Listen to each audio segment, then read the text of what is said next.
बाबु युग युग छिटो उठ्न ढिलो हुन्छ बाबु उठ्न स्कुल जान ढिलो हुन्छ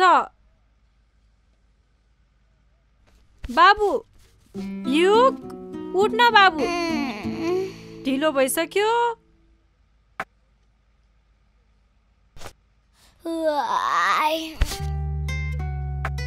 ल फेरि सुत्यो उठ छिटो ल स्कुल जान ढिलो हुन्छ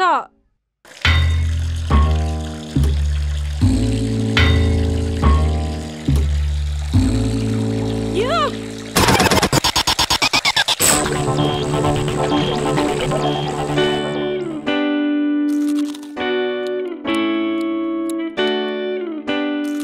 खाना खा खुवाइदिन्न प्लिज आफै खा अब ठुलो भइसकिस् खुवाइदिन्न क्या आफै खा छिटो छिटो छिटो अब ढिलो भइसक्यो स्कुलको गाडी आइसक्यो आज नि खाना फालिस होला हैन के गर्नु त हजुरले खुवाइदिनु भएन त अब यत्रो ठुलो भएर नि मामुले खुवाइदिइरहन्छ त अब सुराल गरेर ल छिटो छिटो छिटो छिटो ढिलो हुन्छ मम्मीले खुवाएको मिठो हुन्छ नि त किन मम्मीको हातमा के छ र जादु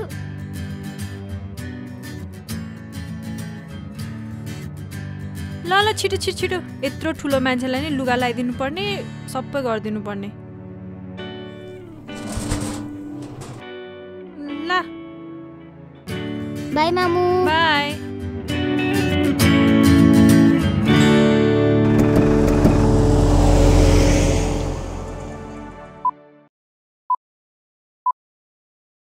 मायालु तिमी कता छौ मायालु तिमी कता छौ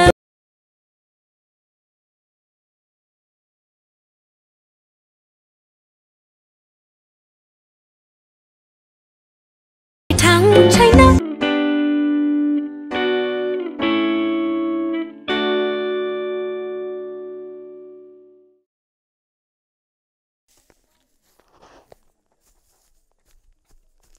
के गरेर ए यत्तिकै फोन चलाएर ए आज त्यो पनि पढ्न थालेछ त ल पढ पढ राम्ररी पढ बाबा यो होमवर्क सिकाइदिन्न मलाई आउँदैन घरमा सुन् न छोरालाई होमवर्क सिकाइदिउ न दिनभरि घरमा मोबाइल चलाएर बस्छौ मलाई यो आउँदैन के त्यही भएर तपाईँ सिकाइदिनु न त्यति म दिनभरि अफिसमा गएर काम गरौँ कि फेरि बेलुका घर आएर छोरालाई पढाएर बसौँ बाबा सिकाइदिन्न मम्मीले आउँदैन क्या मेरो दिमाग नहान क्या उजा गएर मम्मीलाई सोध हजुरहरू त खालि मोबाइल हेर्नुहुन्छ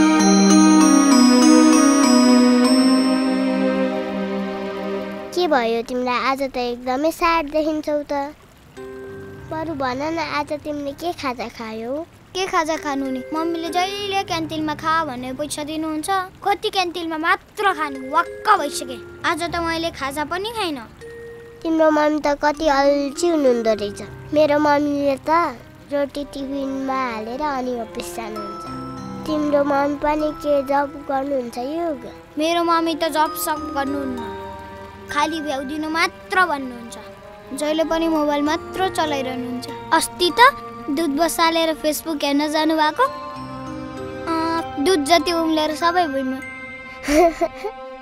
यत्तिकै बसिरा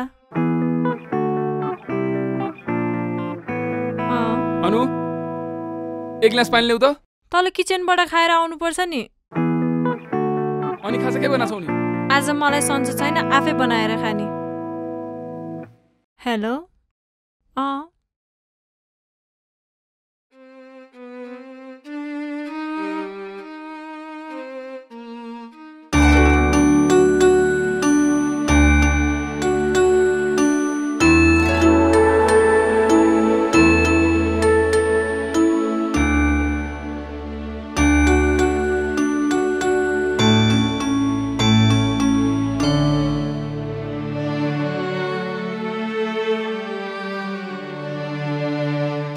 पहिला तिमीले के माग्यौ नाइ तिमी भन न प्लिज मैले भगवानलाई मेरो बाबा चाँडै भेटिनुहोस् भनेर मागे।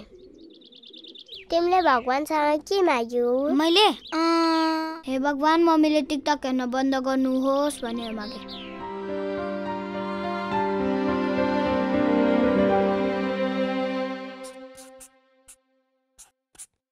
आज हामी परिवार भन्ने पाठ गर्छौँ है त। को हुनुहुन्छ तपाईँहरूको परिवारमा? हजुरबुवा, हजुरआमा, आमा, बुवा अनि परिवारमा बसेपछि एकले अर्कोलाई माया गर्नुपर्छ, होइन?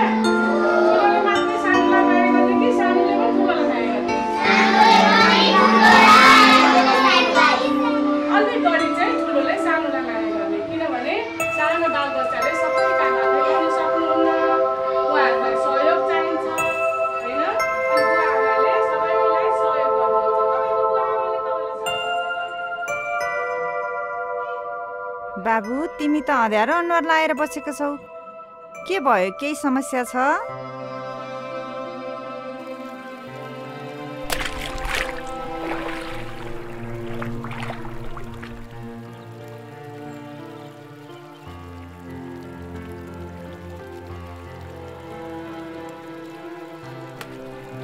आज मेरो बाबा हुनुभएको भए मलाई पनि घुमाउन लानुहुन्थ्यो होला है। मेरो बाबा कहाँ हुन्छ होला है? के गर्दै हुन्छ होला है? तिमीले मम्मीले सोधेनौ? सोध्छु नि, कति सोध्छु, के भन्नुहुन्न। अनि के भन्नुहुन्छ त? केही भन्नुहुन्न, एकोरे हेरिरहनुहुन्छ।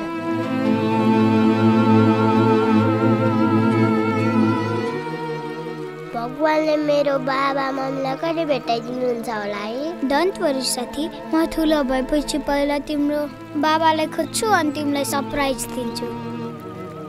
पक्का? पक्का।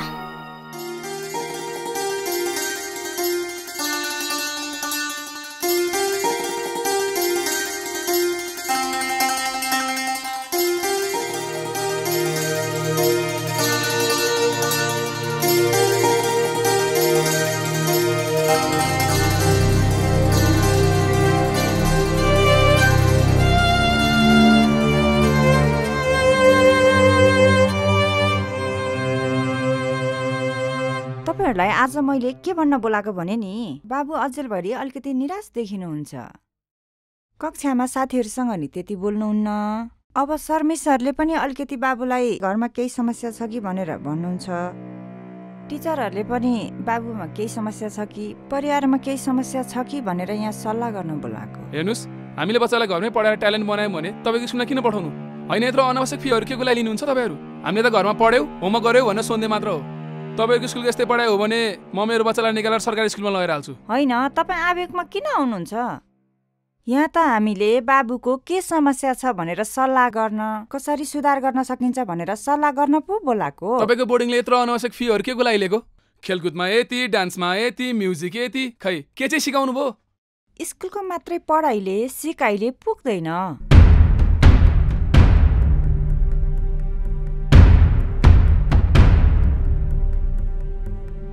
जे भने नि सुन्ने होइन? ले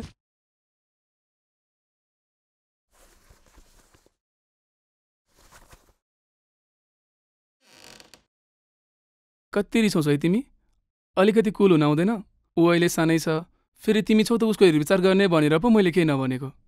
त्यस्तो होइन के बाबा, बरु युगलाई होस्टेल राख्दिउँ। होस्टेल?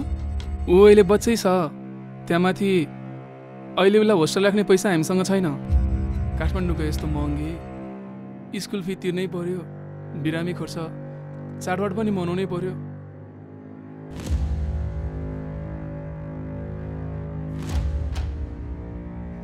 सुन न, कति रिसाउँछौ कि तिमी? सुन न।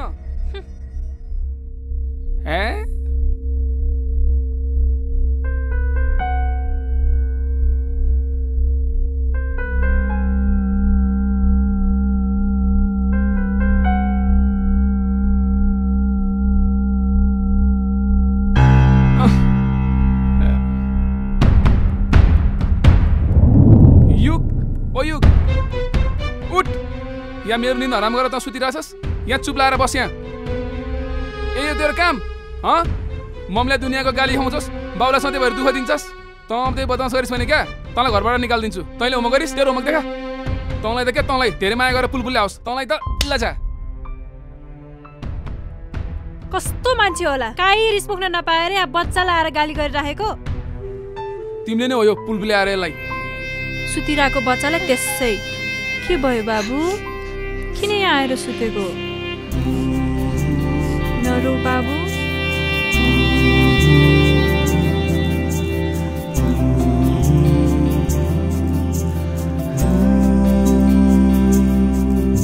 म रम्न चाहन्थे समाइतिरौँला, म सुन्न चाहन्थे एकादेशको कथा। मायाको मर्म पवित्र कर्म मैले बुझिन, के सही के गलत तु बालापनमा छुट्याउनै सकिन।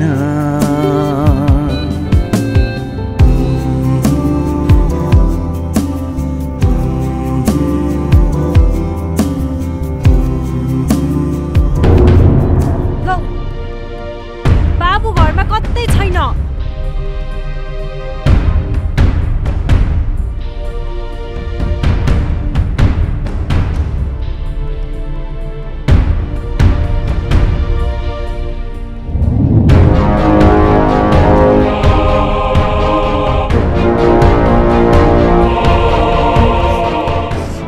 बाबु किन यस्तो गरेको?